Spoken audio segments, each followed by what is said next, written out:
So shall I just start? Or? Yeah. Okay, so good afternoon, everyone.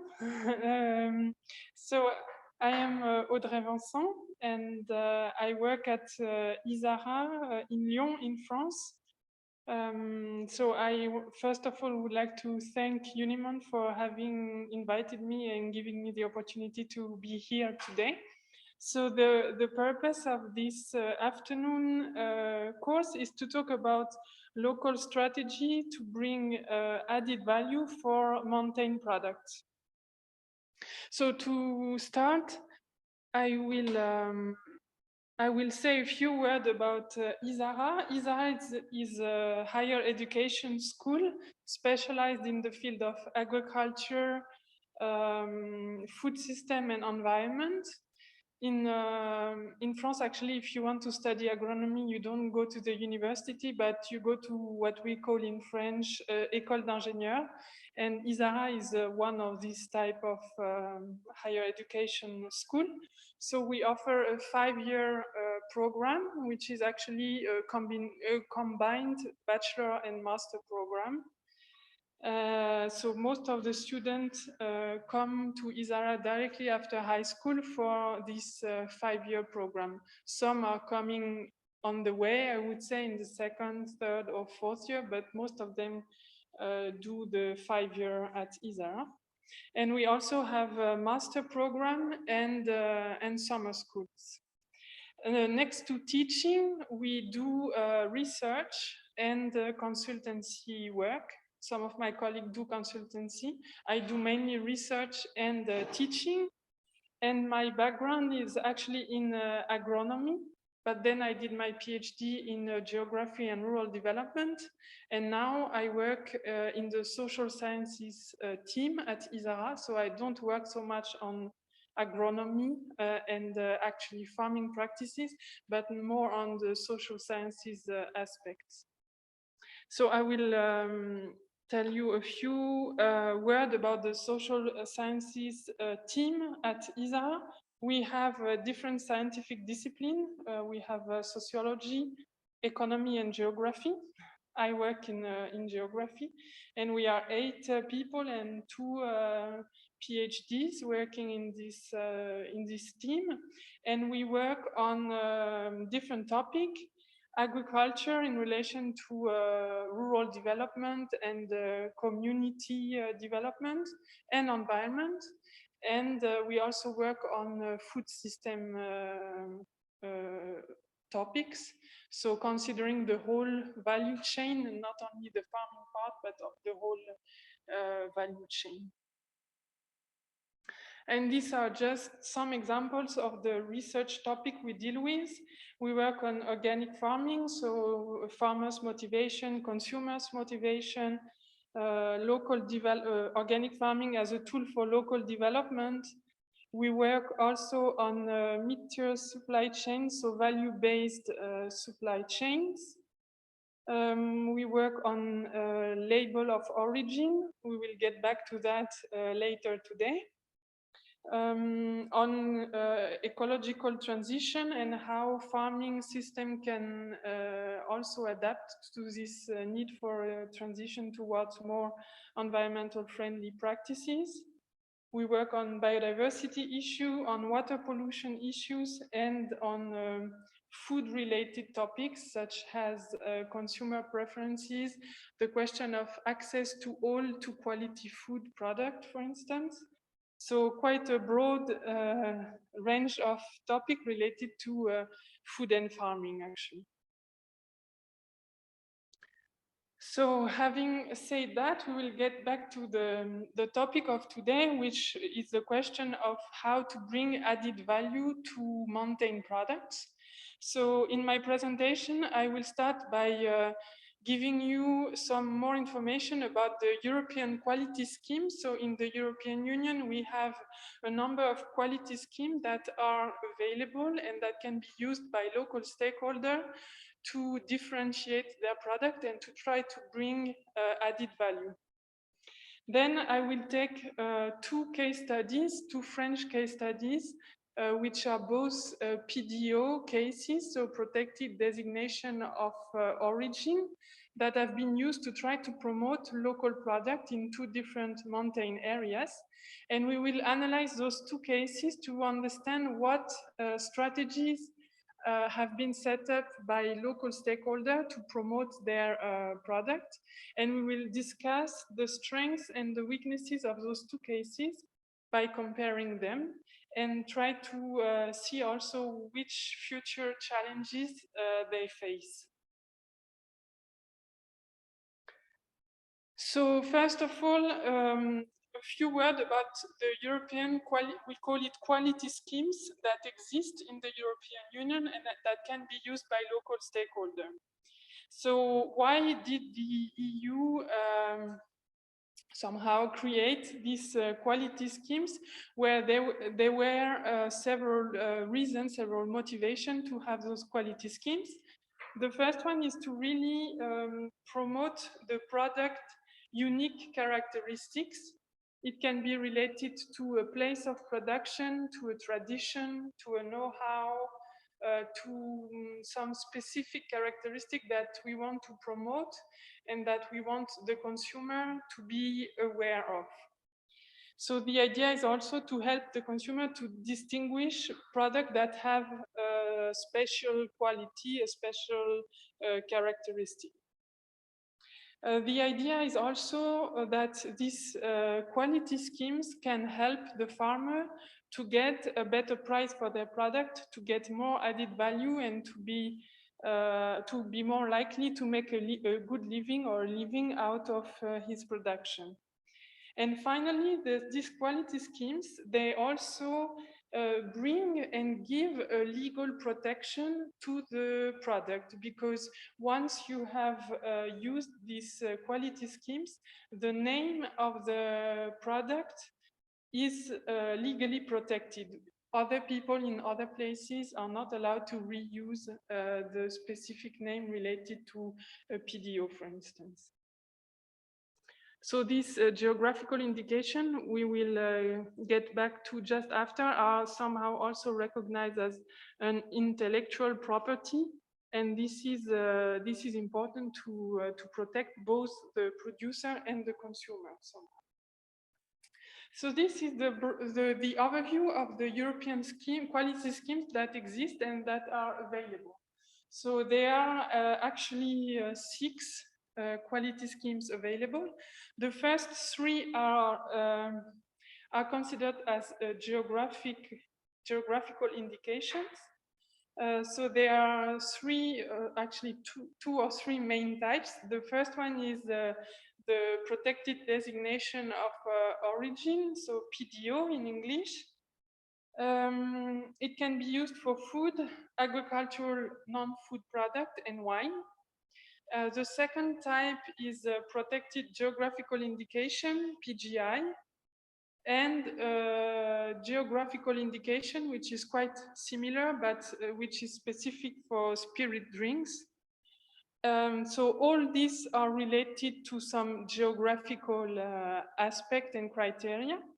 And then the other 3 quality schemes that exist are the traditional specialty guaranteed, TSG, the optional quality term for mountain product, which is a pretty new scheme, and finally the organic farming regulation.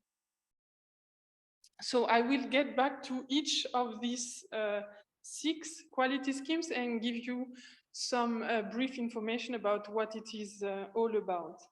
So first of all, the protected designation of origin, the PDO, they are related to actually all the different steps of the processing of a product. So they take into account the production, the processing, and the preparation process. And all of those 3 steps must take place in one defined geographical area. And for wines, because it can be used for food, for non-agricultural food product, and for wine. For wine, it means, for instance, that all the raw material, the grapes, has to come from the geographical production area.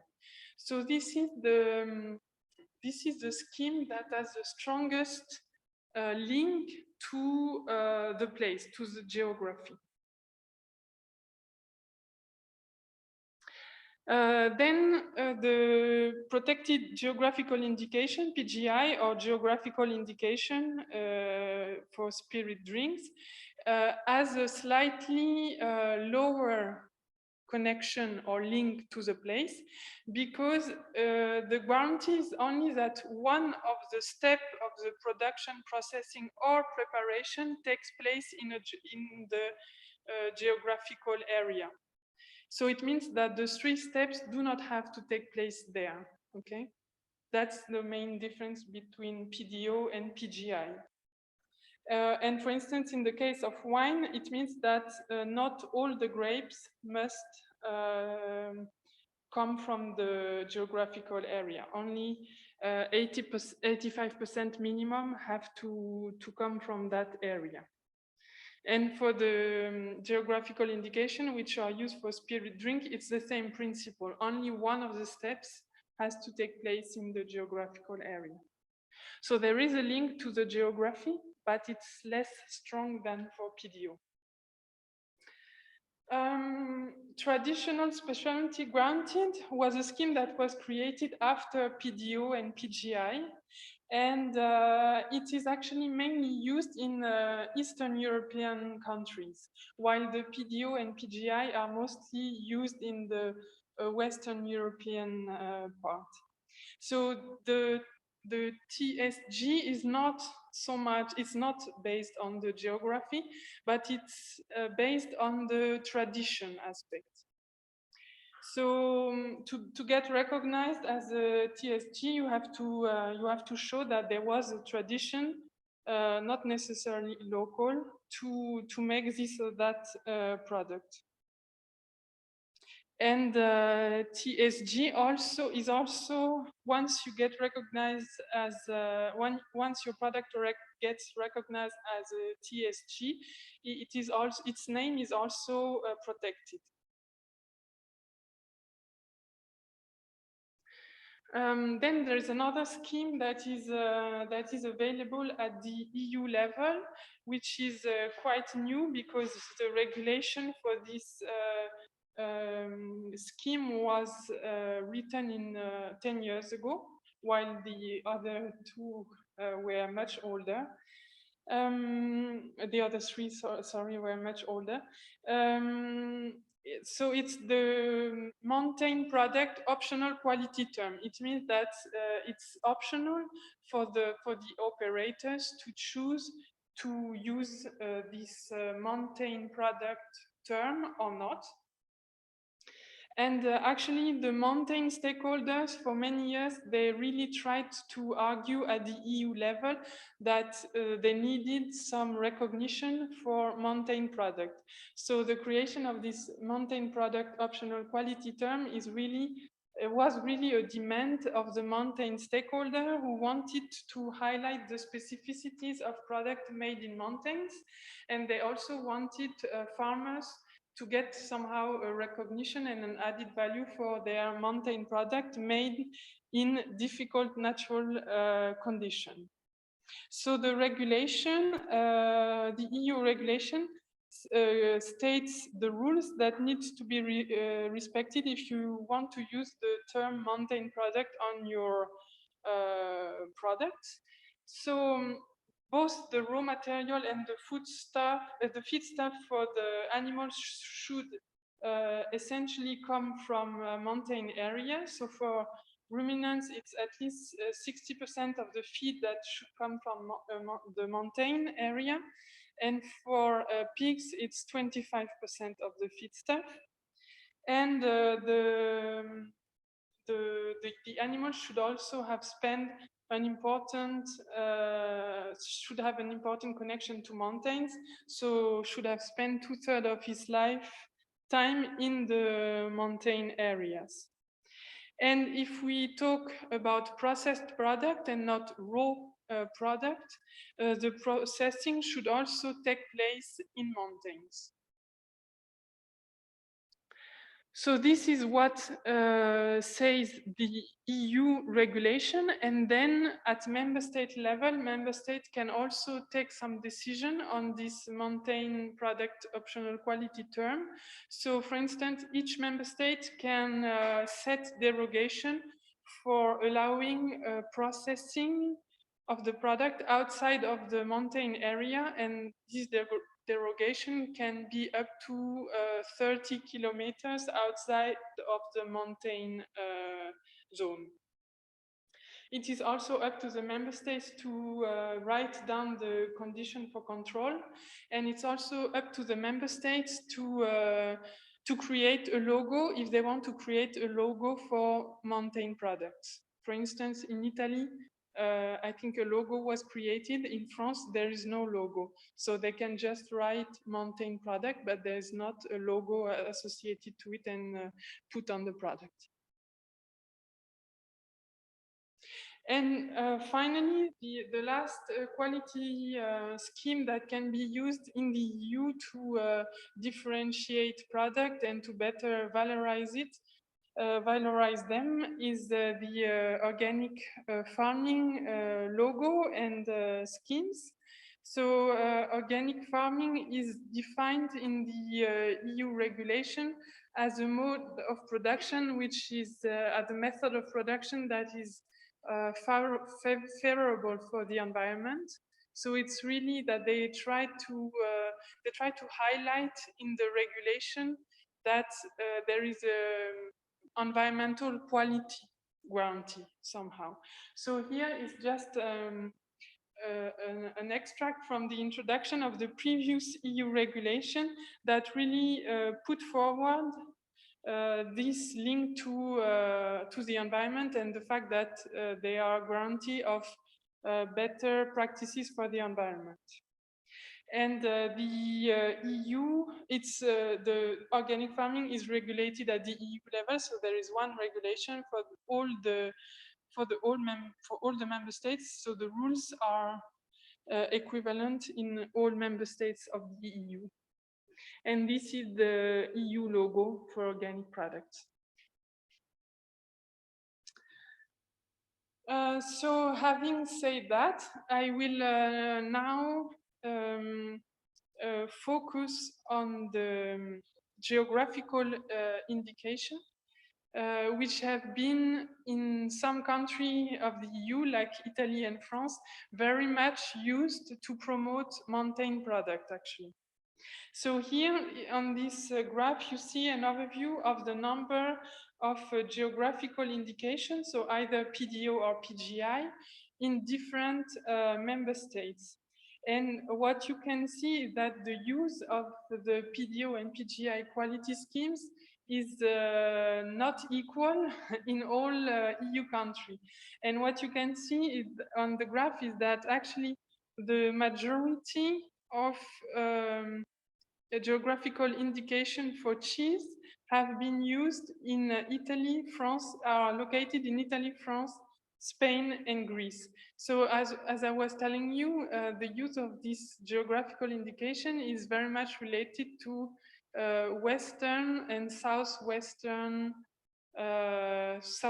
Europe. And if we look now at the case of France, because now I will focus on the case of France, the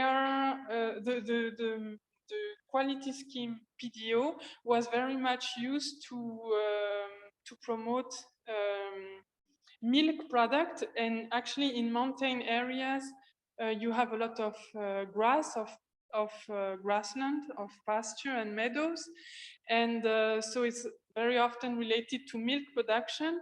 And we will see that the PDO was very much used to promote, to differentiate, and to bring added value to this product from mountain.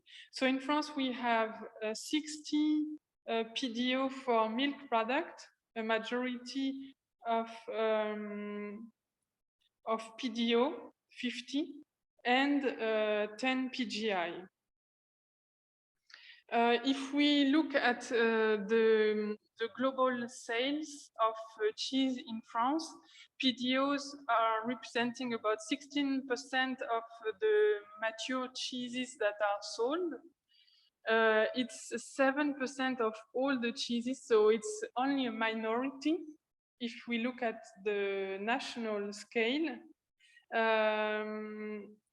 But it's a majority of the raw milk cheeses. So it's somehow a way to promote the traditional cheese production method.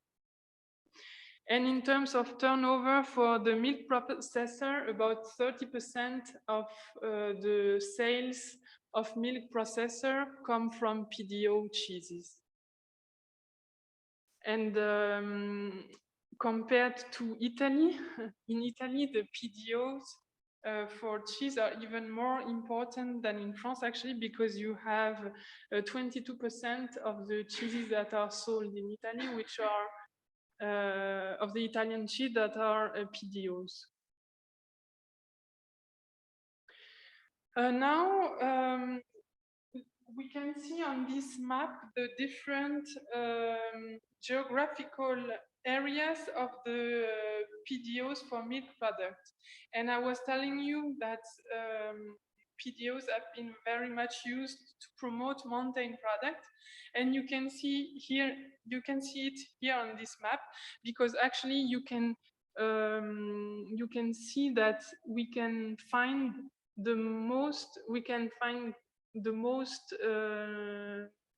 mountain range on the map. So here we have, for instance, the Vosges. Here we have the Jura. Here the Savoie and the Alps. Here the Massif Central, the Pyrenees, and the mountains of Corsica. So there are only those PDOs which are not situated in mountain areas, but all the mountains, actually, all the French mountains have one or several PDOs. So it was really a tool for the promotion and the development of mountain product in France. Why is it a tool for development, this PDO? Well, it is a tool for development, for economic and rural development, because if you look at the prices of the cheeses sold in supermarket, you can see on this comparison, you have PDO cheeses, non-PDO, and the average of all cheeses. And what you can see is that the prices of PDO cheeses is on average much higher than the non-PDO one, or than all cheeses. So the fact that there is a PDO really brings added value. It's also more expensive for the consumer. The price is more expensive for the consumer, but the price paid to the farmer is also higher. So somehow it brings added value for local stakeholder and for the areas. So having said that, I will now go to two cases of PDOs cheese in two different mountain area in France. And I will try to explain you what has been the strategy of local stakeholder related to the creation and the promotion of that PDO. And we will see two different cases, one of the biggest PDO and then one of the smallest PDO in France. And we will see that they have implemented different strategy, and we will discuss their strengths and their weaknesses. So the first case I would like to talk about is a case of the Comté cheese. I don't know if you know it. Do you know Comté? No. In France, it's very known because it's the first PDO in terms of volume. So the biggest in terms of volume. And it is well known in the whole country because the whole strategy of the local stakeholder was to get the PDO really known And their strategy in terms of sale was really to sell it everywhere, not only locally, but to export it in the whole country and even abroad. That was their strategy. So I will tell you a bit more about the history of the Comté PDO. So it's quite an old one. It was created in 1958. And in 2020, there are about 2,400 farmers involved in the production of Comté. So as I was telling you, it's a big PDO with about 65,000 tons that are sold every year, or at least they had reached this figure in 2020, and they are still planning to increase the production. It's a big production in France. It's also a very large production area. You can see it on the map. The production area is in red. So it covers two regions, Franche-Comté mainly, but also a bit of Rhône-Alpes regions, and it's spread over four departments. Doubs and Jura are the main ones. But also a bit of the department of Ain and Saône-et-Loire. So all of this is located in the Jura mountain range, and the Comté is made with raw cow milk, and it's hard pressed cheese, as you can see here on the picture. So it's really a cheese that you can keep for long, and that is its quality is even related to the maturing time. So it has a very long history. Actually, they were when they started to build up the PDO scheme, they went back to the history and they found out that this type of cheese, this Comté cheese, exists since the Middle Age, and actually it was always a collective action story, because this cheese was always made with mixing milk from different farms. And still now in the regulation, it is forbidden to do Comté out of the cheese of only one farm. There is always a mixture of milk from several farms. So historically, in Franche-Comté area, in the Comté area, farmers gathered together to create what we call the fruitière, which comes from the word fruits. And it was the idea that they should put the fruit of their work, so the outcome of their work, together. And the fruitières are a farmers' cooperative, actually, for processing the milk. And they have kept this tradition of getting together for the processing. So in the regulation, it's really written that you have to mix milk from different farms, and therefore there is no on-farm processing of Comté. It's always made collectively somewhere else than in the farms, either in farmers' cooperative, which are in charge of this processing, or by private enterprise that do the processing. And then when it is done, so here you have a picture of one fruitière. Once the cheese is done, it is sent to cheese maturer or affineur in French, which are the one in charge of maturing the cheeses. Yeah.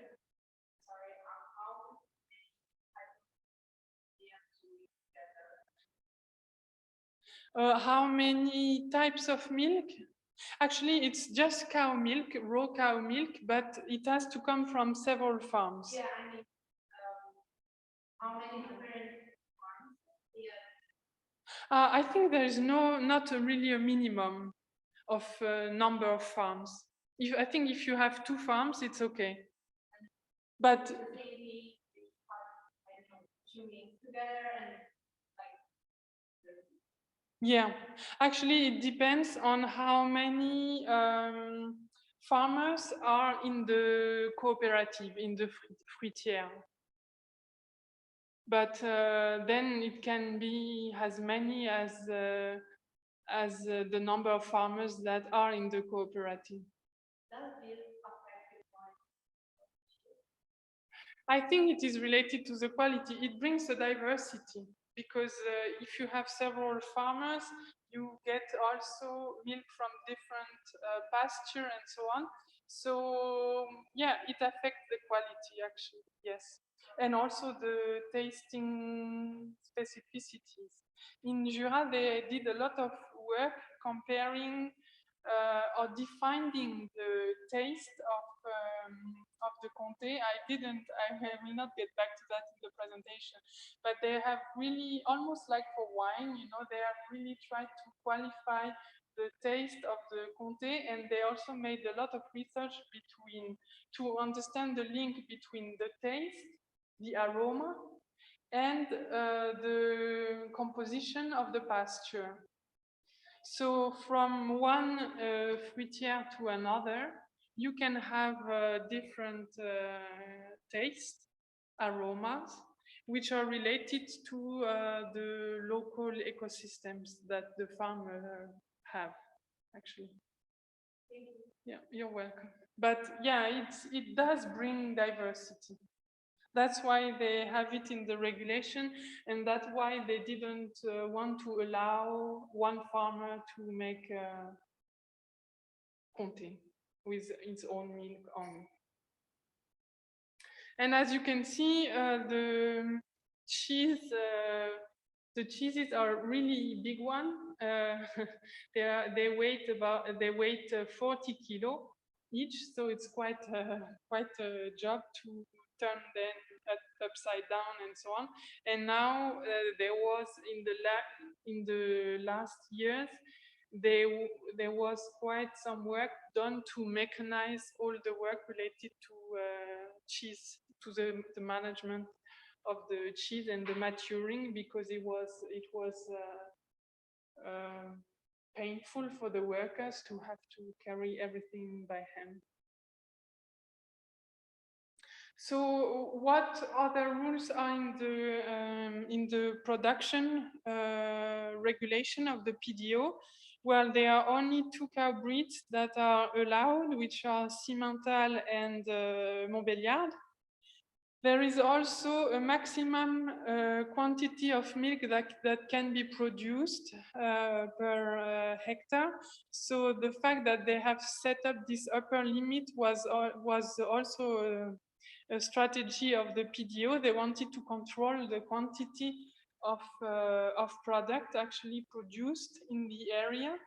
And this is the case for many PDOs in France, which have been successful because they have really managed and controlled the total production. They also have set in the regulation that the animals should go out and graze, so mandatory grazing.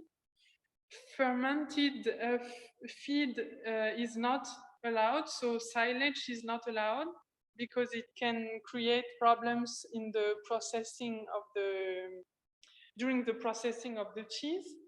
There is also a maximum quantity of feed concentrate that is allowed, and GMOs in feed are totally forbidden. And they also took the decision to forbid milking robots. And there are also there's also an indication about maximum fertilization per hectare. So 120 units of nitrogen maximum.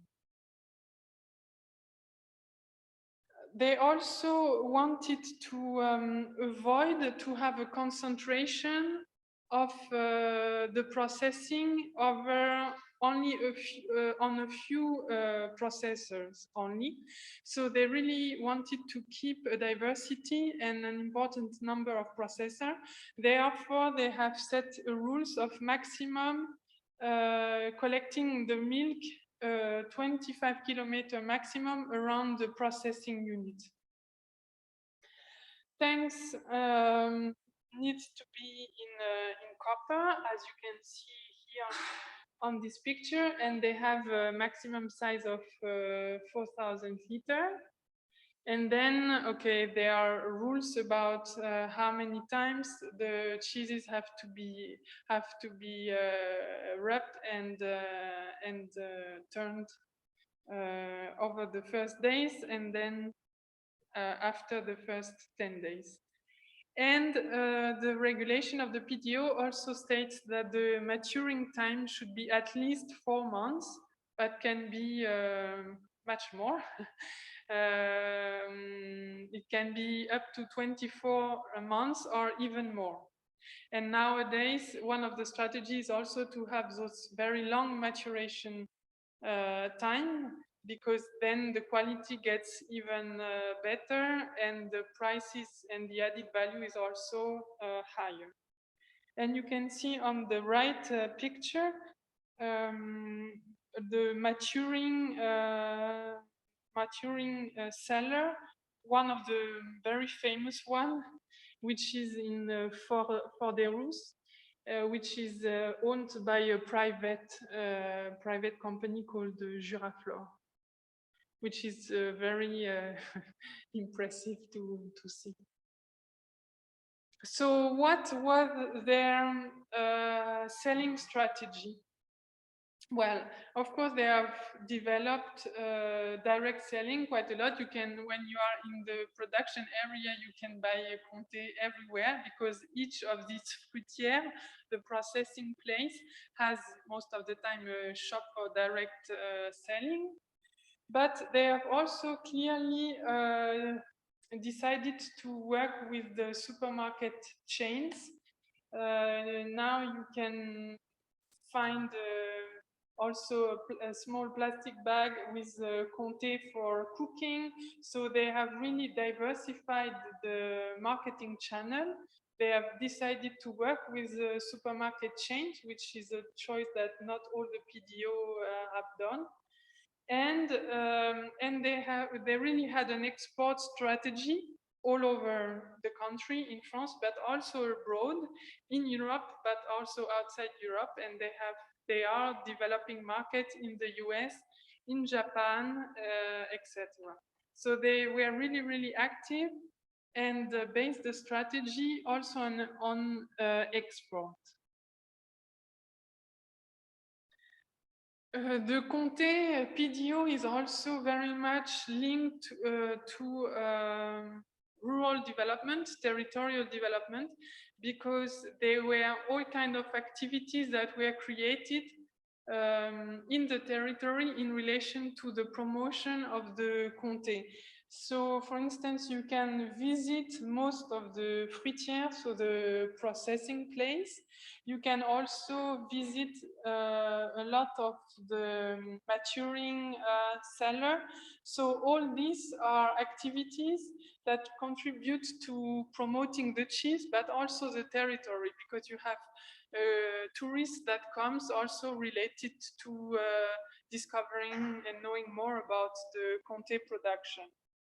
They have also created La Maison du Comté, which is a museum dedicated to the history of the Comté. And they have created what they call les routes du Comté, which are a set of circuits that they propose. If you go on their website, you can see that they propose a lot of those circuits, a lot of different ones, which you can do over in one day or in several days if you spend several days there. So they really try to relate the promotion of the cheese with the discovery of the area. So there is somehow a connection between promotion of the product and promotion of the local area. What about the governance of the PDO? In France, once you have a PDO, once you create a PDO, you have a committee for the management of the PDO, which is also created. And in the case of the Comté, it's called Comité Interprofessionnel du Comté, CIGC. And the role of this committee is both to have promotion activities and also to defend the interest of the PDO somehow. And it's also a place for collective decision because, as I told you, there is a regulation. Each PDO has a regulation that states what are the product characteristics and what you have to do to be allowed to use the PDO.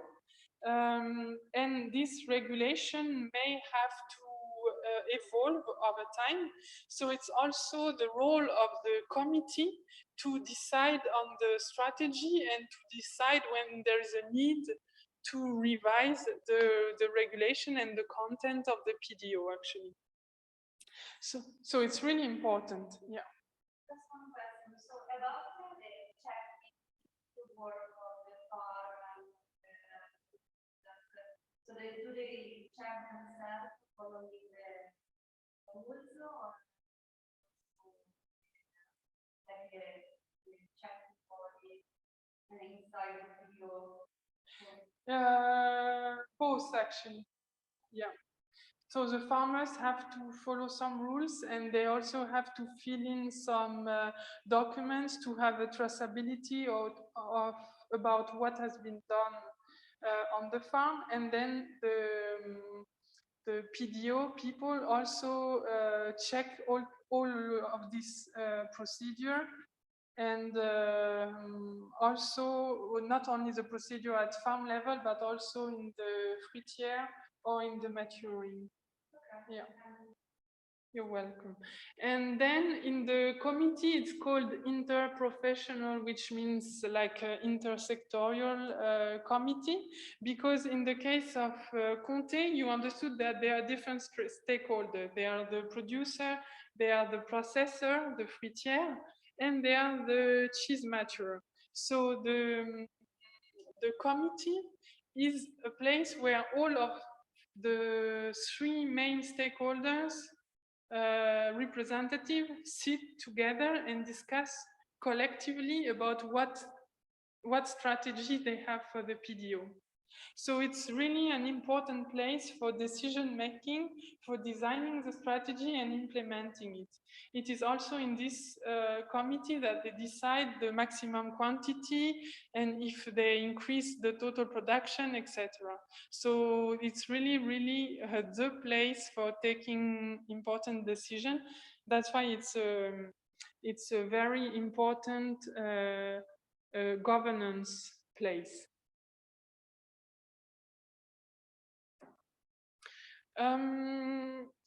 As I told you, it's the first PDO in France. They communicate a lot about the fact that they are the first one. They are the first one in terms of production. And you can see here on this graph how the yearly production has evolved over time from the 60s until 2019, and we are still in an increasing phase. So from this graph, you can say that it's an economic success because they have increased the production, and they have also managed to get prices increasing. On this graph, you see the prices of PDO milk in the Jura mountain range. So it's not only Comté, because I will get back to that later. There are 3 others small cheese PDO in Jura, but it's mainly strongly driven by the Comté, which is the biggest one. And in green, you have the conventional non-PDO milk price. So you can see that the prices is much higher, and that the difference between the two tend to increase over time. So from these two graphs, the one of the production and the one of the total production and the one of the prices, you can really say that the Conte case is an economic success. It's an economic success story because they have managed to have a bigger, more and more production and to have better and better prices. And if you look at the prices paid to farmers, it's in the last year it was about 600 euro per 1,000 liter, and the price of conventional non-PDO milk is about 350. So it's almost the double, you know. So for farmers, it's really attractive to be producing milk for Comté. Yeah. Will they ever introduce an actual farming area to this quantity of production?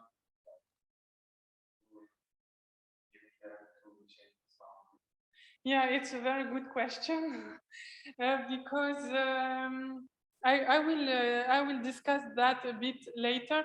Actually, because it is so attractive for the moment, there are more and more farmers willing to join. But there is nevertheless a question of sustainability that is arising now, because I will get back to that just after, but we can talk about it now.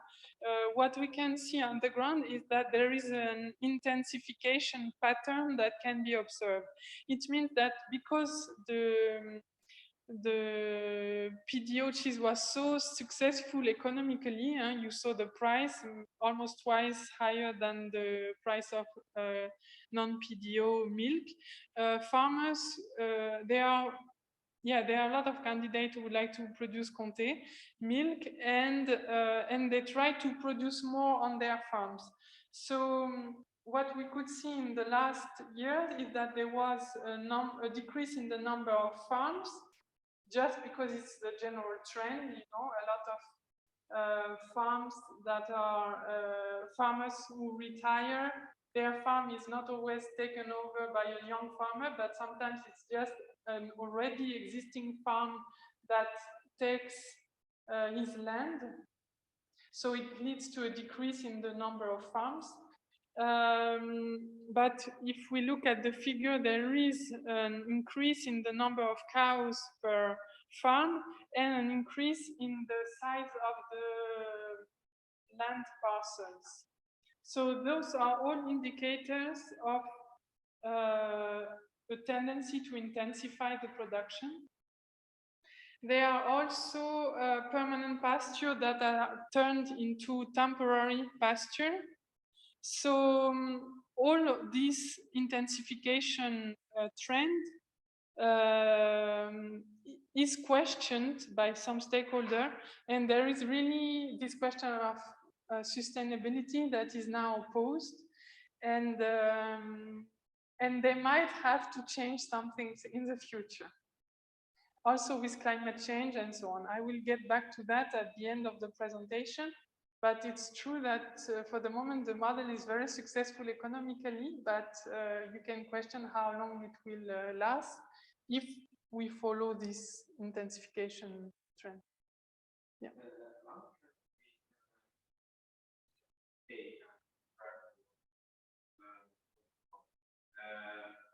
The price rises, but is it due to an economical period that is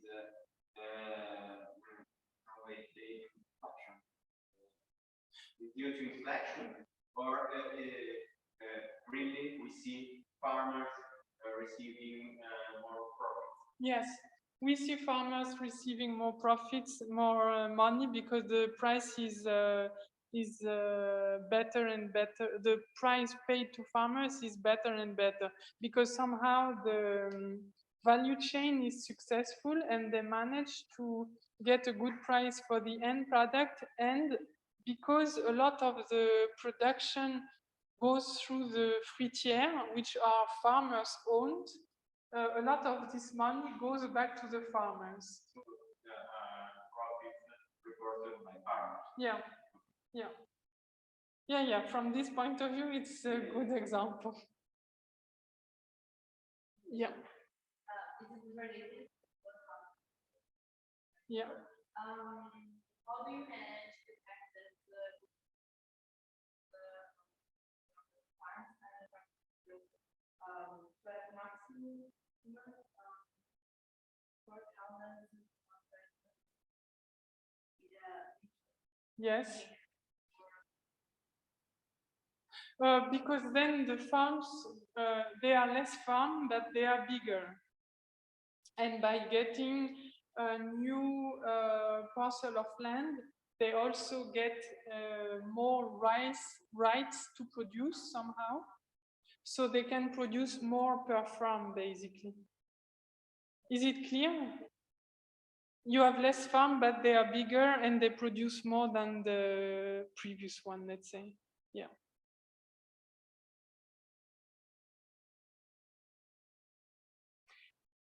And related to that, so we see this intensification trend, and we also really see that there is a specialization trend at territorial level, because somehow the comté is so successful that it almost becomes the dominant production in the area.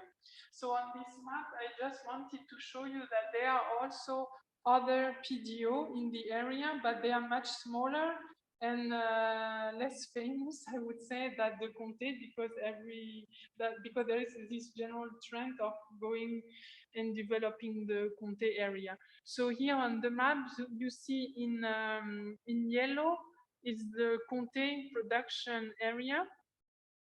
In red, it's the production area for the Mont d'Or, which is this creamy cheese, which was always less important than comté, and also more seasonal, because it was produced at the end of the comté season when there was not enough milk anymore to do the big comté cheese, and they took this lower quantity to create this much smaller cheese. You also have here in blue the Bleu de Gex, which is a very, very small PDO. It's a blue cheese. And as you can see, the production is much lower than the one of Comté, and it's even tend to decrease. It's really not well known. And the Morbier you have in green. So it's also a very big production area, actually even bigger than the Comté one. But here again, the production is much, much lower. So from a territorial point of view, there are two major trends.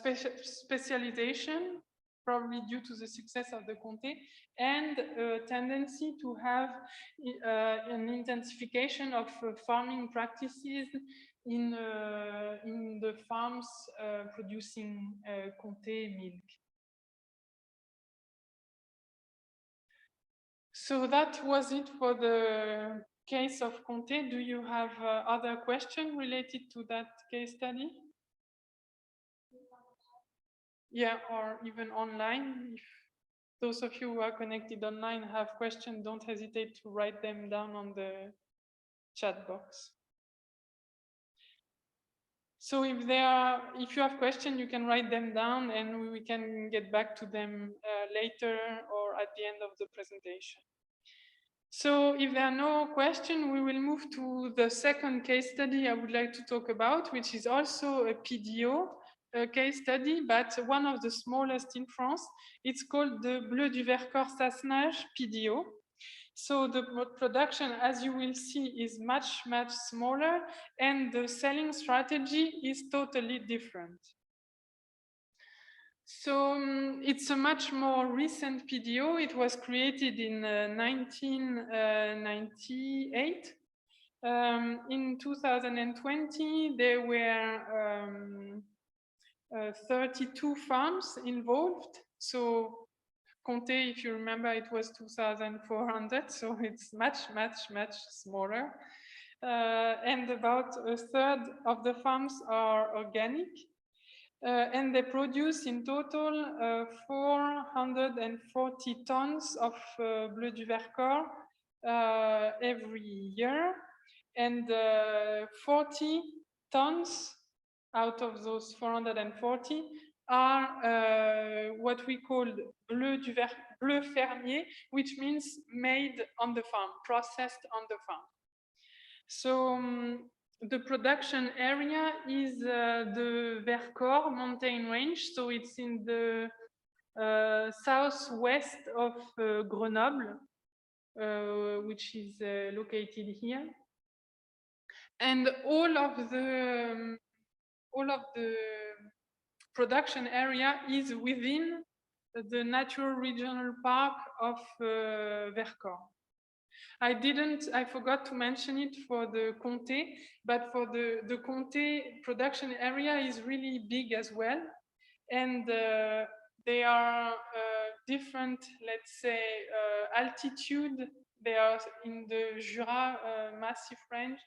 They are different altitude. Part of the production area is a natural regional park, but part of the production area for the Comté is in rather low altitude and is outside of the Haut-Jura natural regional park. In the case of Bleu du Vercors, all the production area is within the natural regional park. And here again, the production area is much smaller than the one of Comté, with only 27 municipalities which are in the production area, 13 in Drôme and 14 in Isère department. So it's also a cow milk cheese made with raw milk for the one processed on the farm, and for the one processed in the farmers cooperative, it's with milk which is thermisé. It means that the temperature is it's warmed up, but at a temperature lower than for pasteurized milk. And it's a blue cheese, a blue vein cheese, not pressed, not cooked. So it's quite different from the case of Comté, because Comté you can keep for very long, for more than 2 years without any problem, and the blue cheese you cannot keep for long. So a bit of history. Actually, the Bleu du Vercors is also a cheese that existed for many years. They found they found out that it was also already existed at Middle Age time, but then the production totally stopped at the beginning of the 20th century, so it almost totally disappeared, and it's only in the early 90s that a couple of farmers decided to relaunch the production. So they tried the recipe again, and then decided to make a PDO out of it. But so historically, because there was this moment where it almost disappeared, it's really not known actually by consumers. So there was a lot of work to do to get it known by consumers.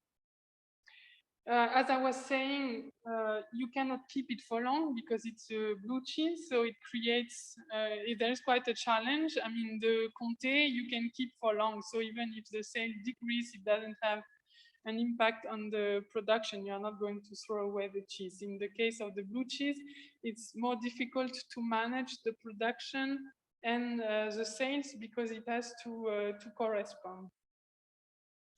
And you can have both on-farm processing or processing at the cooperative or by a private processor. So you can find both options. And actually, the whole value chain is a tiny one, because you have about 30 producers. You only have 9 of them that do on-farm processing, and then you have one cooperative doing the processing and one private processor. While in the case of Comté, you had about 140 cooperatives and about 14 or 15 cheese maturers. So there are many more stakeholders involved in the case of Comté than in the case of the Bleu du Vercors cheese, where you have only 2 processors, basically. And in the case of the Bleu du Vercors, the processors are also in charge of cheese maturing, which is very quick. While in the case of Comté, the processor and the cheese mature are 2 different stakeholders. The cheeses are much smaller, 4 to 4.5 kilo. So in terms of production rules, what does the PDO regulation says? Well, there are 3 cow breeds which are allowed: Montbéliard, like in Comté, and Abondance, and a third one, which is a local breed called La Villarde, which you can see on the picture here, and here it's also in the middle. And it's a breed that was also, that almost disappeared, like the cheese. So it's still considered as in danger of abandonment. And the PDO rules say that there should be at least 3% of Villard breed in your herd. So if you are a farmer, you should have at least 3% of cows from the Villard breed, and it's a way to try to get the breed to develop again, to have put this rule in the PDO. Not all the farmers are happy about that. There are some farmers locally that have only Villard in their herd, and there are others that are not so happy about this breed and who only have 1 cow from the Villard breed, because Villard produces much less than the other 2 breeds. The quantity of milk per cow is half of the one of the other 2 breeds. The regulation says minimum 180 days of grazing. Silage is also forbidden, and enrubanage, which is intermediate product between hay and silage. So it's more dry than silage, and it's packed into plastic. I don't know if you also have this. So maximum 60% of enrubanage in the feed ration.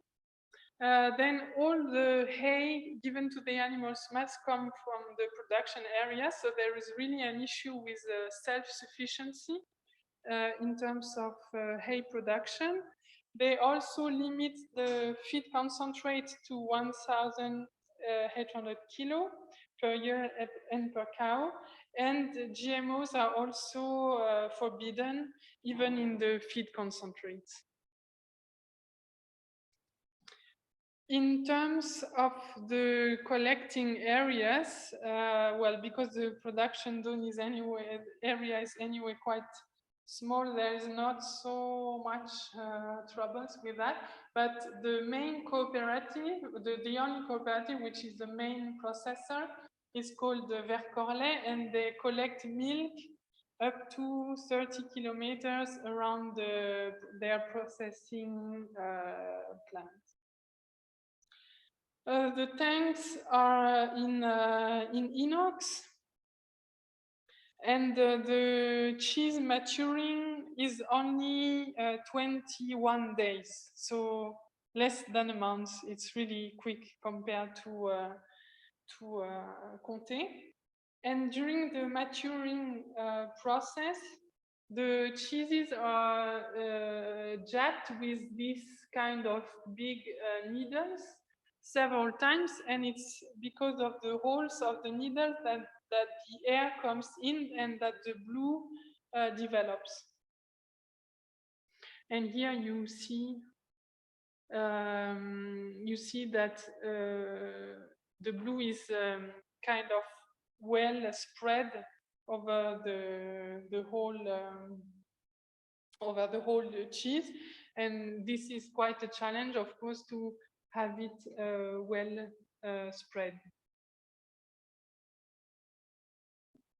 So in terms of governance, here the situation is quite different from the Comté one, because it is a very small PDO with only a few stakeholders involved. So the cooperative, the Vercorlet cooperative, is really the main stakeholder involved in selling, processing and selling, actually.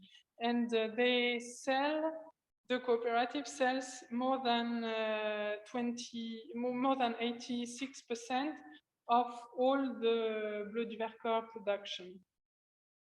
Then there's also one small private processor, but much smaller than the cooperative.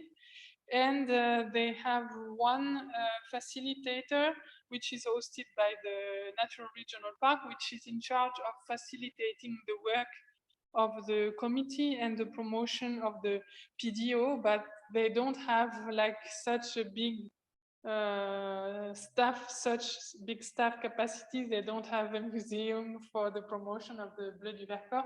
It's much smaller than the Comté governance. Yeah.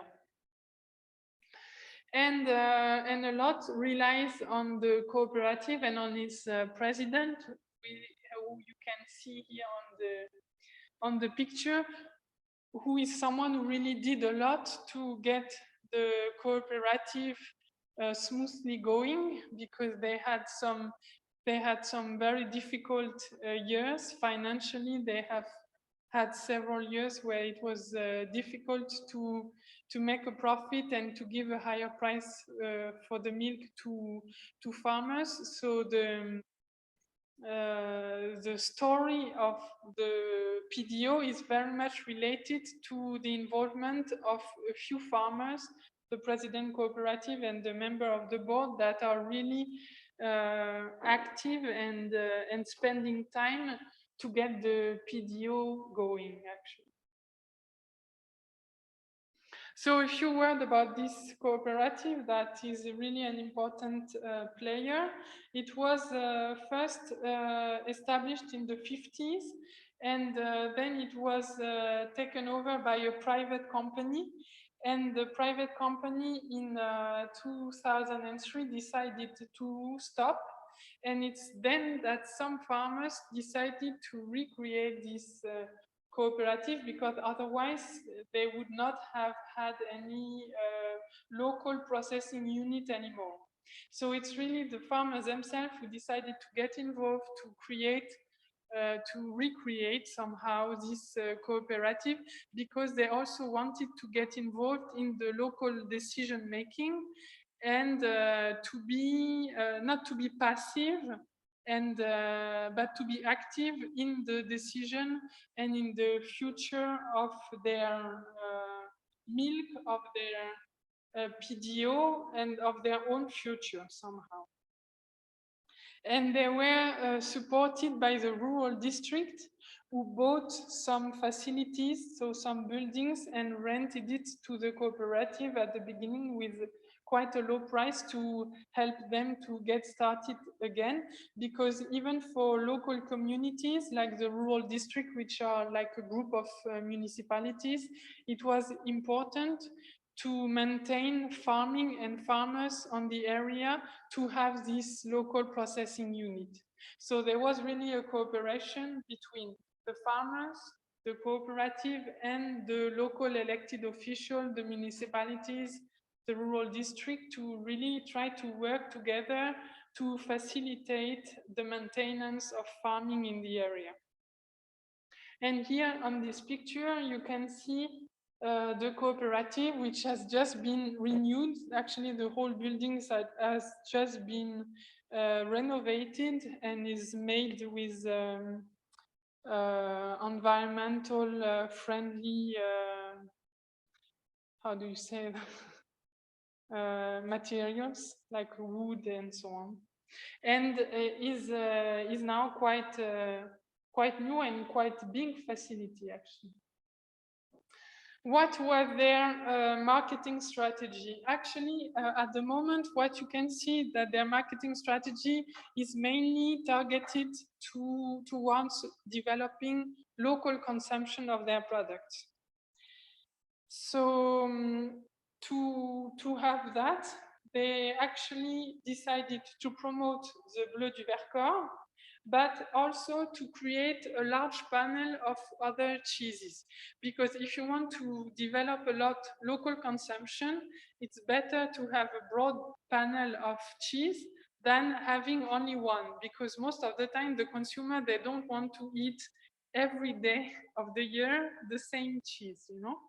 So they really decided to adapt their strategy to offer a large panel of product to local consumer or to local tourists. So the cooperative the cooperative processes about produces about 700 tons of cheese, and a bit more than half of it is blue cheese, is Bleu du Vercors cheese, and the rest is other types of cheese. And they have developed a large panel of more than 10 other cheeses. One is called Vercorette, and it's a cheese that requires 8 to 15 months of maturing, which is quite good because when there is a production of milk which is much higher than the consumption, they can do this long-lasting, long-maturing cheese to compensate and somehow regulate. And they also have 2 PGI, IGP Saint-Marcellin and IGP Saint-Félicien, and other type of cheese. Here you see the list which is not even totally complete, of all the cheese that they make locally and that they offer to local consumers. You can see here a picture of, and here, of all these cheese. So when the consumers goes to the cooperative shops, they really have a lot of choice, basically. And recently, they even decided to start making milk, packing milk, and they sell their own milk to local consumer. And they did that because there was really a demand from local inhabitants willing to buy some local milk from the cooperative. So they don't know if it will really be profitable to have this milking packaging line, but they decided to go for it, to try to diversify as much as possible the product that they can offer to consumer. And if you look at their website, they also try to go up to proposing recipe to consumer. So actually, if you look at the website of the Comté, they also have recipe there. But in the case of Bleu du Vercors, because the cheese is less known, I think it's even more important for them to go up to advising consumer about possible recipe. So they have recipe on their website. They have also worked with chefs in restaurants to try to get a typical dish made out of made with blue cheese, and to get also restaurants and chefs as somehow a promoter of the Bleu du Vercors cheese. And they managed to have to sell 35 of their products directly in the 3 shops that the cooperative owns. So 35% is really a high figure for such a small area and for only three shops.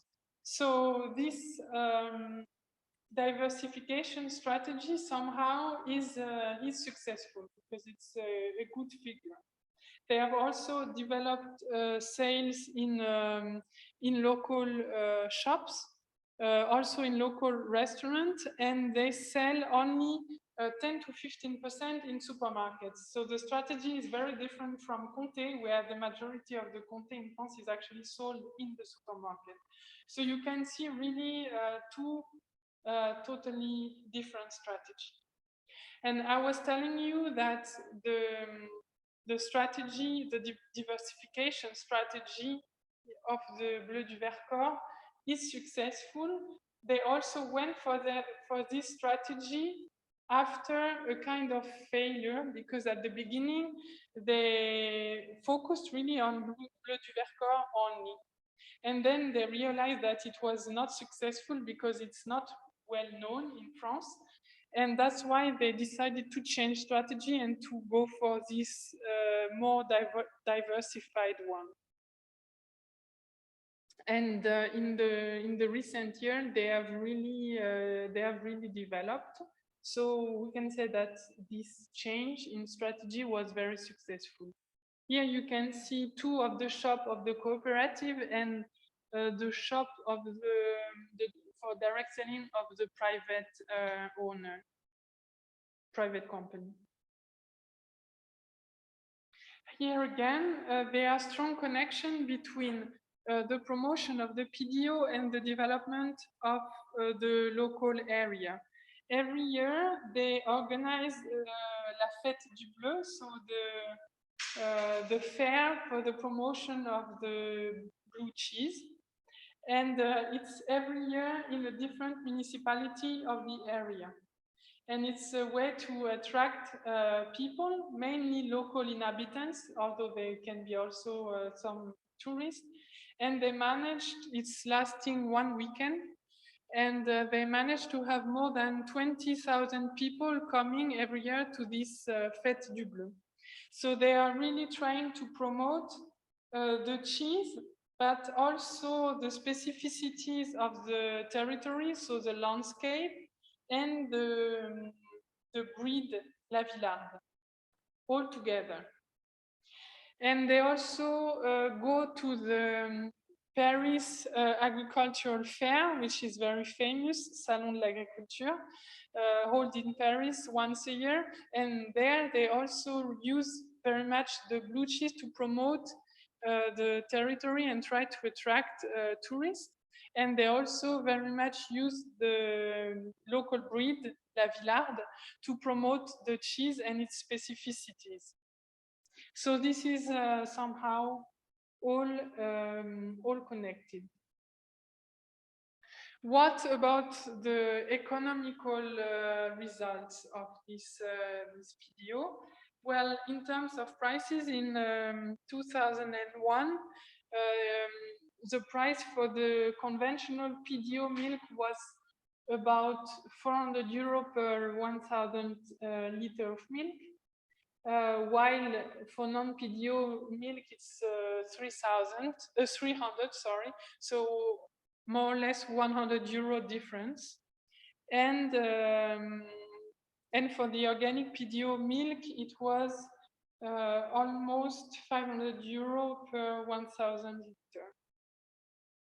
So the price difference is much lower than in the case of Comté, but since a few years, they nevertheless managed to give a price premium to farmers. And it's more or less since 2013 that they managed to give farmers this extra money. At the beginning of the PDO, they didn't manage to give a price premium to farmers. So it was only after a few years that they managed to get more added value and to reward farmers for that. And in terms of production, you can see that in the last years, the production has been quite increasing. So they are getting, the PDO, Bleu du Vercors, is getting known, and they are also in a trend of increasing production. But still, 400 tons is really nothing compared to the 65,000 tons for Comté. It remains a small PDO. Developing, but small for the moment. So we can say that we have seen two very different cases actually, and two different strategies. For the Comté, I would say that we have a specialized strategy. It works because it is an old PDO, so it's now very well known. They are really in increasing production phase, and their strategy, their selling strategy, really strongly relies on export. They are relying on the fact that external consumer, either in France or abroad, know the cheese, and they rely on that. In the case of the Bleu du Vercors, I would say that it's a mixed strategy. They also try to rely very much on the PDO, but they don't rely only on the PDO because they understood that it is not feasible for the moment. So they rely on the PDO, but they have also next to that developed a whole panel of other type of products, and they try to sell this diversified basket of product, I would say. And they don't rely so much on export, but they focus rather on local consumption.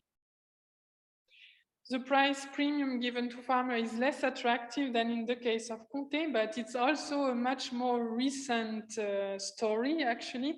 And you have to keep in mind that it really takes time to get a PDO to be known by consumer. So we also have to keep this in mind.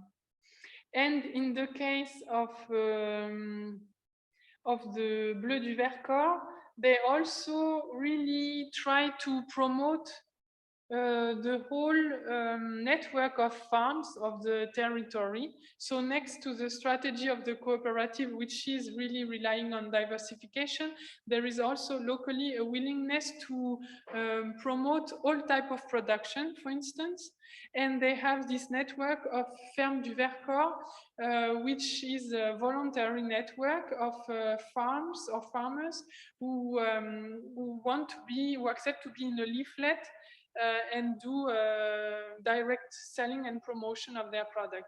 So locally, there is really a willingness from the cooperative, but also from the natural regional park to promote the diversity of the local agriculture.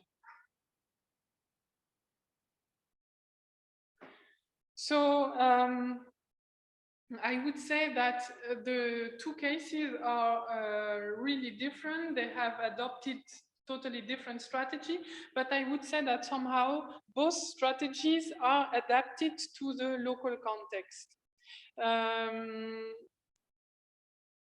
There is no, I would say that there is no one, I wouldn't say that there is one strategy better than the other. You cannot actually copy paste the strategy of the Comté in the Bleu du Vercors area because it doesn't work. The PDO is not known enough to implement the same strategy. So they have found another strategy that is starting to work out well. I would also say that the PDO can be an important asset for local farmers, for local agriculture, but it is also not a panacea in the sense that having a PDO, creating a PDO locally is not sufficient to get a successful farming sector. I would also warn local stakeholders on the fact that PDO is probably not adapted for all places. In France, there are mountain areas which do not have any PDO and that manage to have to maintain agriculture, but they have worked on another strategy, more promoting the diversity of farms, the diversity of agricultural production. So I would say that creating a PDO should not be a purpose in itself. It's good if it fits to the local context, and if you have an adapted strategy to promote it. But you can also probably be successful without, if you find another way to promote the local farming system. It's also important to keep in mind that creating a PDO is a very long and costly process. In France, to give you an idea, it takes on average about 10 years to create a PDO. So it's not something that is easily and quick to create. I don't know the situation in Italy, but in France it is really, really long. So you also have to keep that in mind if you want to create one locally. And once it is created, it really takes time to get a PDO to be known. The Comté has a long history already. It was created at the end of the 50s. So now it's very successful, but it has this whole history behind. So in conclusion, I would say that there is not really a one-size-fits-all recipe, but when, as a local stakeholder, you design a strategy, you really have to take into account the local circumstances, the local context.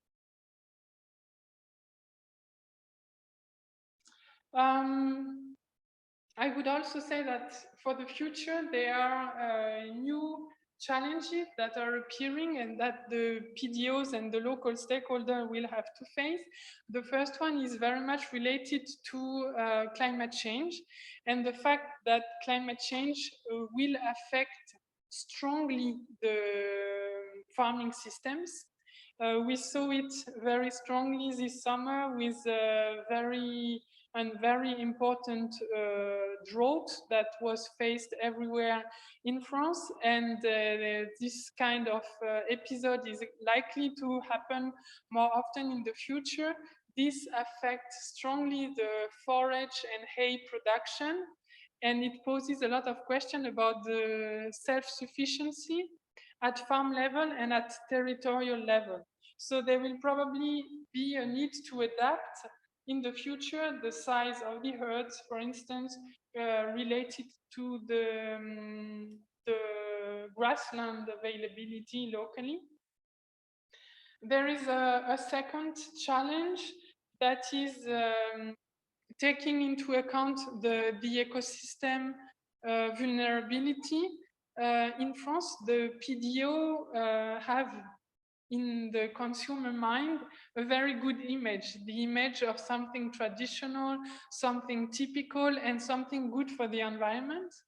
And I think that PDO stakeholders have to be very careful to be able to maintain this good image on the long run in consumer minds. And I will illustrate this with challenges both for the Bleu du Vercors and for the Comté, because at the moment in the Bleu du Vercors production area, we see a tendency to have here again a more intensive use of grassland, both actually on permanent pasture and on temporary pasture. There are, for instance, permanent pasture that are turned into temporary meadows to try to increase forage production. This is really questioned by environmentalists that are getting worried about these changes in the landscape, because, for instance, the level of biodiversity is usually much higher in a permanent grassland than in temporary grassland. So environmentalists are getting a bit worried when they see permanent turning into temporary grassland. But for farmers argue that they need to produce more forage because of climate change, and that it is for them a way to adapt to climate change, to have more temporary grassland. So for the moment, we can say that the practices, the farming practices in the Vercors area remain quite extensive, but we should probably be worried about, no, not worried, but careful, sorry, about how it will evolve over time. This tendency of having more temporary grassland will probably continue in the future because of climate change, but there are probably efforts that can be made to have a certain level of biodiversity even in temporary grassland, and maybe to also reintroduce more biodiversity in temporary meadows, but also in crops, with, for instance, having a mixture of legumes and cereals, which brings more biodiversity at plot level. In the case of Comté, I would say that the challenges and the question are even bigger, because in the last years, the Comté PDO was accused actually of being responsible for serious environmental problems that are faced locally. I will give you two examples of problems and why environmentalists are pointed out the PDO Comté as responsible ones. The first one is problems of pollution of water in rivers. So here on those two pictures, you can see green algae that are present in a river of the territory, which is called La Loue. This presence of green algae, and there were also problem on fish and an increase of fish death. The source of pollution have been identified as being mainly agricultural sources of pollution because of liquid manure used on grassland, and because of inadapted facilities for treating the water in milk processing unit. So actually they were processing more milk than and the facilities were not adapted to treat such a quantity of water. The second problem where the PDO Comté was involved and pointed out is the problem of changes in the landscape and in the soil quality and soil composition. Because in several areas of the Comté PDO production area, farmers have used what we call cascaillou, which is a kind of stone grinder. So you can see here, it's this machinery that is behind the tractor, and it has been used in the last years for two main purposes. The first one is to grind into pieces, into small pieces, rocks that are at the surface of some pasture, because they are afraid of breaking their machinery if they want to go with the machine in the parcel. So they use this type of grinder to destroy them, and they also use this type of machinery in some area where that used to be pasture, and where forests are started to grow again. So they cut the trees, and then they use this to make what they call clean grassland. So here on this picture, you can see the outcome of having used this machinery And this is really criticized by environmentalists locally. It was also criticized by scientists from the university who say that it was an small environmental catastrophe to use this machinery because it really changes the soil composition and the soil quality, and then it changes the flora that you find on the parcel. So all this creates actually major tension locally between inhabitants, farmers, and the PDO is actually pointed out as being responsible for that because they say, because the price of PDO milk is so attractive, it leads farmers to intensify.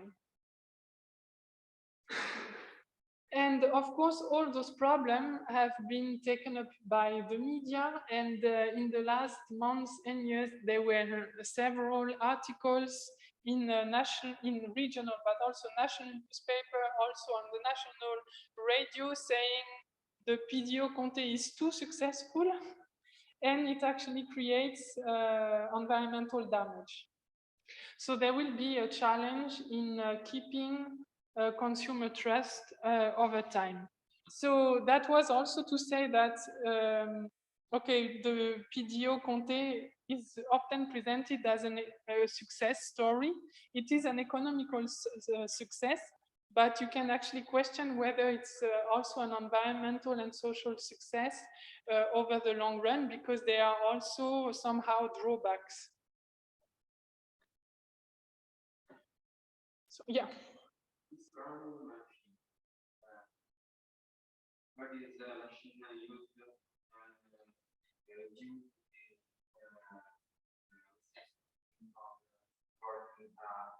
larger economy, where they for actually, it's a good question. In fact, it was used at the beginning, but more than 10 years before, more than 10 years ago, it was used in some pilot projects where even the Natural Regional Park was involved. They used it to, we say in French, to reopen landscape in area that used to be pasture, but that have not been used so much for some years. The forest started to grow again, and they were losing biodiversity actually, because sometimes agriculture helps having a certain biodiversity also in the flora.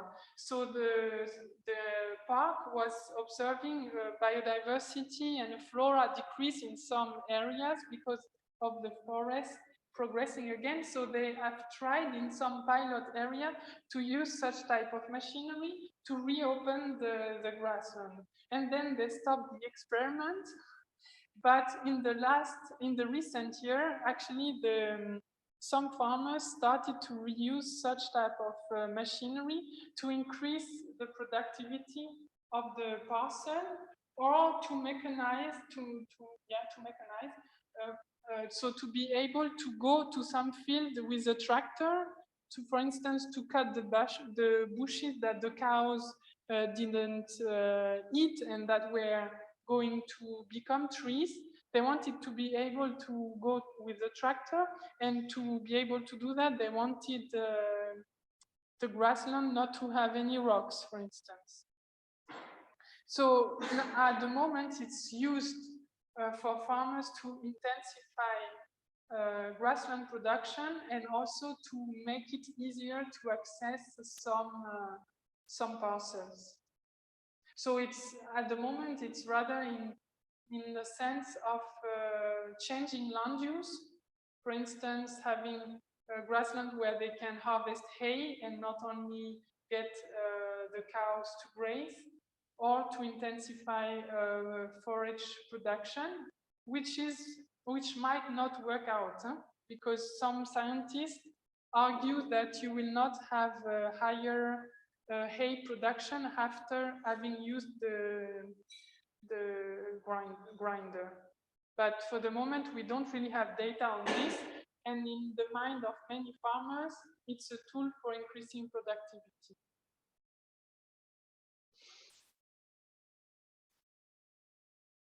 Do you have other questions or reaction on those two cases? So success story, that seems to be totally successful are not always totally successful. So we have the Okay. Grana Padano. Okay. That was accused the Okay. because they unfortunately for their impact to a very successful economic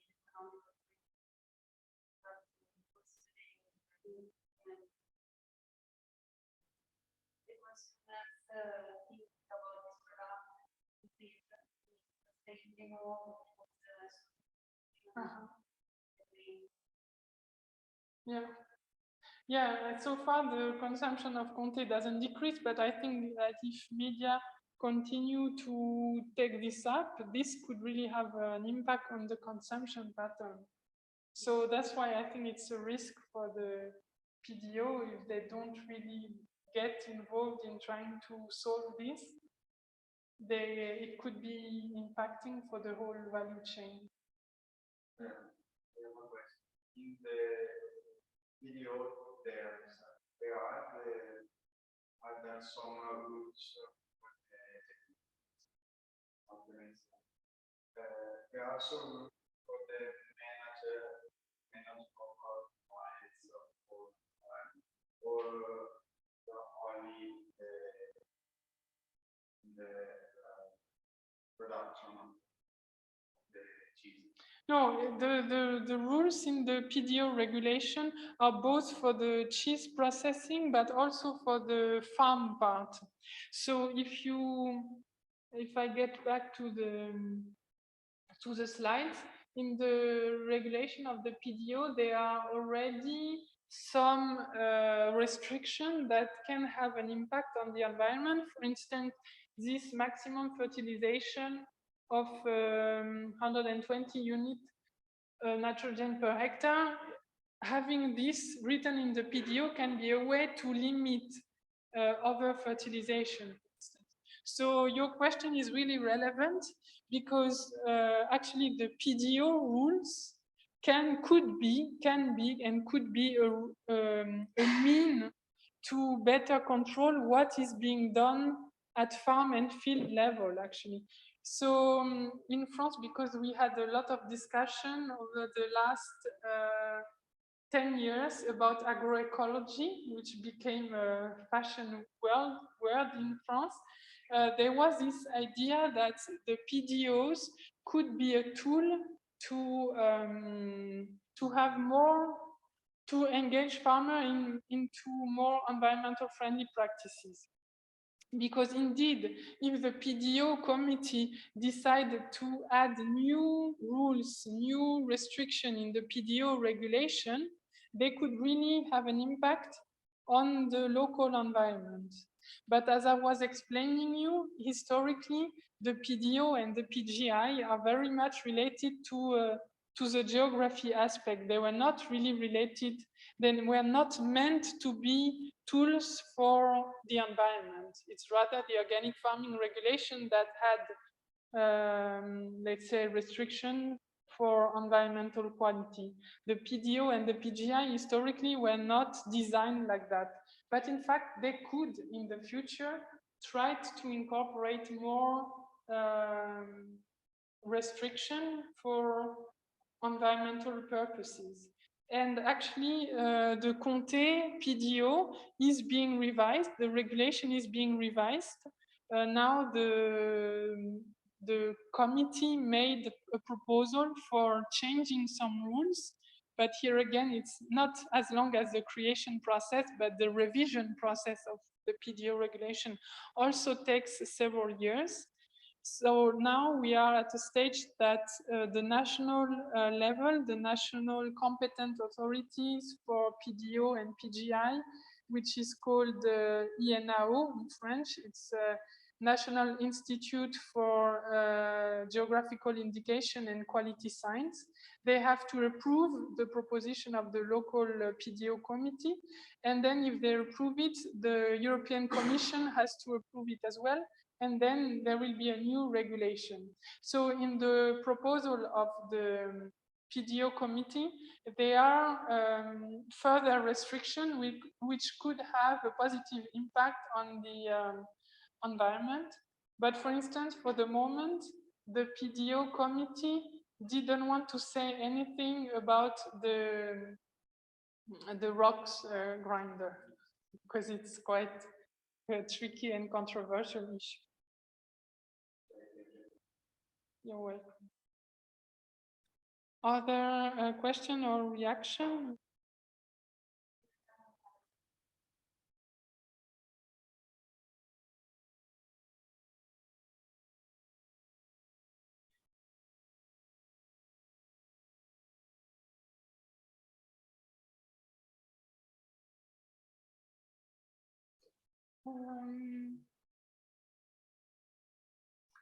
Actually, it's a good question. If there are manufacturer or processor that wanted to get out of the PDO certification and create their own collective brand, I would say that it very much depends on how well the PDO is doing. Now I have taken two examples of quite successful PDO, but in France there are other PDO that are not so successful, and sometimes yes, they can be operators that at some point do not see the point, the interest in being in a PDO anymore. So this can happen, and I think it doesn't happen in the two. It doesn't really happen in the two cases I have presented. But even though, I mean, even in the Comté area, there are not people getting out of the PDO. Although if the new regulation that I've just mentioned is accepted, there might be people getting out of the PDO because the regulation would be too strict for the system and they would not be willing to adapt. So even in the Comté, I think it could happen at some point. But I would say for the moment, in the case of Comté and Bleu du Vercors is not really happening, but in the case of, but it could happen at some point in the future. And in the case of Bleu du Vercors, actually the Vercorlais cooperative kind of tried to create their own brand. Next to the PDO production, I told you that they are producing a broad panel of other products, and they always add their name, Vercorlais. So they are somehow trying to create a kind of local brand. And on the question of the mountain product, it could actually you could have both a PDO and the use of the mountain product optional quality term. So it's not incompatible. Actually, so far in France, the PDOs, such type of PDO, they already benefit from this image of mountain, extensive farming, and so on. So I think the local stakeholder do not really see an added value in using the mountain optional quality term, but they could do it if they would be willing to. I don't know if I answered the question fully. And yeah, the last part of the question was whether the processor could also play a role in promoting the use of the mountain product quality term. Indeed, they could, but for the moment in France, the optional quality term was not so much used. I think much less than in Italy or in Romania, for instance. A lot of processor use the image of mountain on the packaging and so on, but the optional quality term as such has not been so much taken up.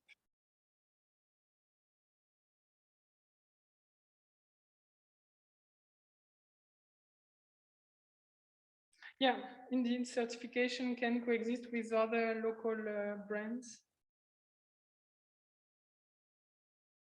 And yes, all this label can be also confusing for consumer. That's true. There is a risk in having too many labels next to each other.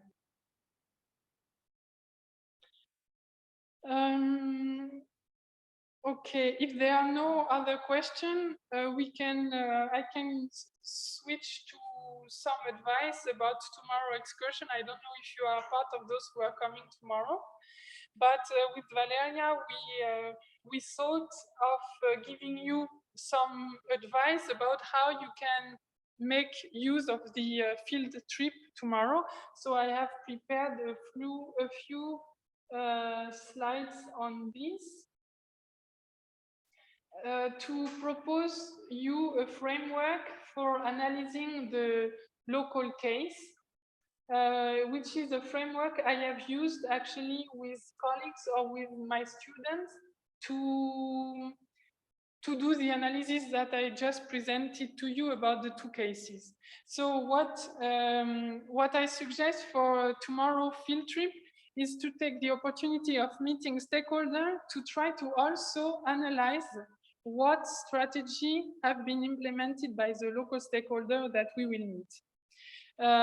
So the purpose of the field trip would be that you can also do your own analysis of the strategy implemented by local stakeholders, of the strengths and weaknesses you think that there are, and about the future challenges and opportunities that you see for the local area. So to do that, I propose one tool that you can use for carrying out this analysis, which is based on the socio-ecological system framework. In short, we call it sometimes SES. So just to give you some background about where this framework comes from, actually it's a framework that was proposed by Ostrom, who was a woman, an economist, who got the Nobel Prize of Economy some years ago for the work that she did on the theory of common pool resources management and collective self-organization and self-governance to manage those natural resources. Actually, her work was based on what we call the tragedy of the commons, which was work done by Hardins, which he was working on collective pasture management. You know, there are some, in French we call them alpine pasture, where farmers gather collectively, they mix animals, and they go together to those higher altitude pasture. So this man worked on the management of this collective pasture, and he observed the fact that there was an overuse of those common grassland, common resources, and he concluded the tragedy of the commons, so the fact that the commons were going to be destroyed because of overuse, for instance. And his theory was that both the privatization, so the private management, or the state management would lead to overuse and to destroying those common resources. And Ostrom, based on that, she somehow proposed a third way, which is an in-between solution. It's not private management, it's not nationalization and state management, but it's the idea that in between those two extremes, there could be an intermediate management, which would be a collective management by local communities to avoid that one takes all the interest, but that the local communities gather together to have an equilibrated management. So based on that, she created this socio-ecological framework, and the purpose of this framework is to try to understand or to predict why some system will work out in the long run, and why some other will collapse because of inappropriate use and management. So she proposed to have this socio-ecological system, which means considering both the ecological aspect, the ecological or natural resources management, and the social aspect. How do stakeholders manage these natural resources? And she proposed to understand how the different stakeholders interact for the management of those natural or ecological resources. And she uses this framework to analyze whether the management is sustainable or not. So this is a figure coming out of a publication where she explained the framework. And she, as I was telling you, she proposed to consider both the ecological aspect, which are this green part of the scheme, and the social aspect, which is the blue part. And what she calls the focal action situation, which is basically what is happening locally, what is at stake, and what are the management issues. So I will tell you a bit more about this, the different components of the framework that she proposes. So this is just exactly the same, but simplified. So you have at the center the focal action situation, and then the different subsystems that are interacting with, with the ecological part in green, and the social one in blue, and some external factors here and there that influence the management of the system. And, and to try to understand the whole system, I will tell you a bit more about the point that you should try to understand and try to investigate. So first of all, the important action is to decide, because it's you as analyst who will decide what is the focal action situation. So what is the issue locally?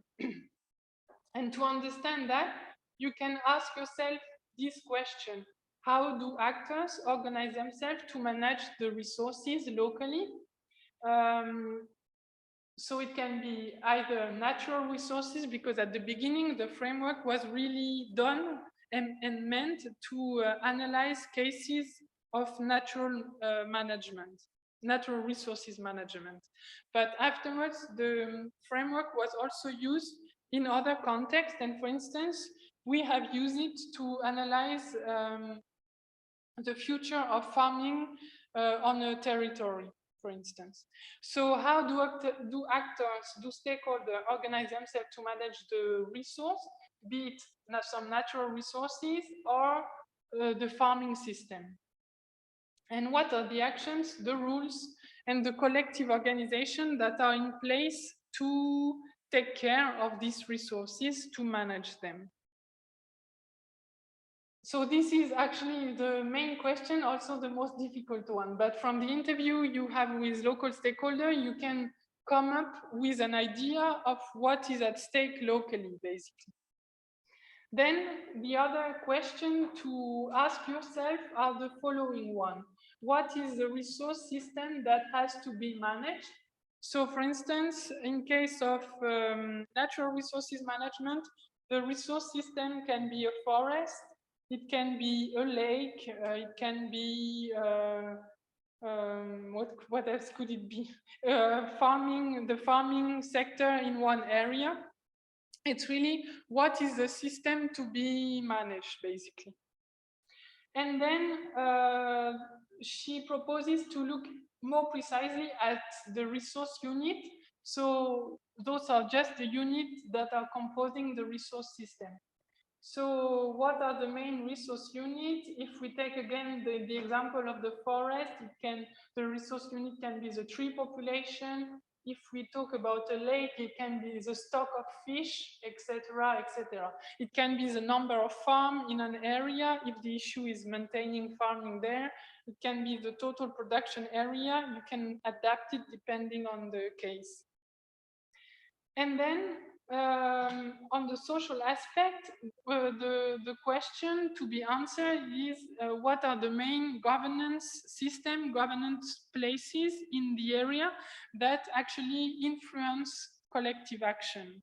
So, for instance, if we take again the case of the PDOs, which we have been talking about earlier today, one of the governance place is the PDO management committee, because there the strategy is designed, decisions are taken about the future of the regulation and so on. So where are decisions made and who is present in this governance system? And the other aspect are who are the main actors involved in the governance, so involved in the management. Who are the actors that play a role and influence the management decision? And finally, what are the external factors that can affect the local system, be it natural factors related to the ecosystem. So for instance, it could be climate change that will impact like the water availability or the forage production. So what are the natural factors that can affect the natural resources and its management?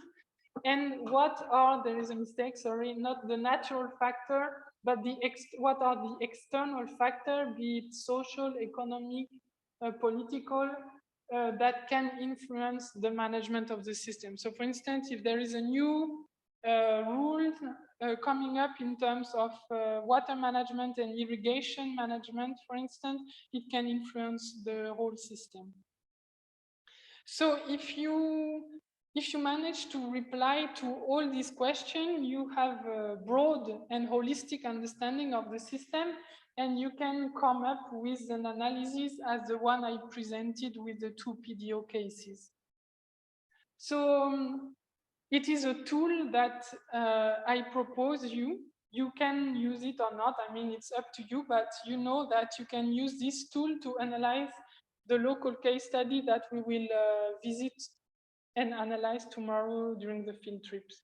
So you can maybe think of questions for the stakeholder that we will meet that you could pose to have inputs to feed into those subsystems that we have used. Who are the actors involved?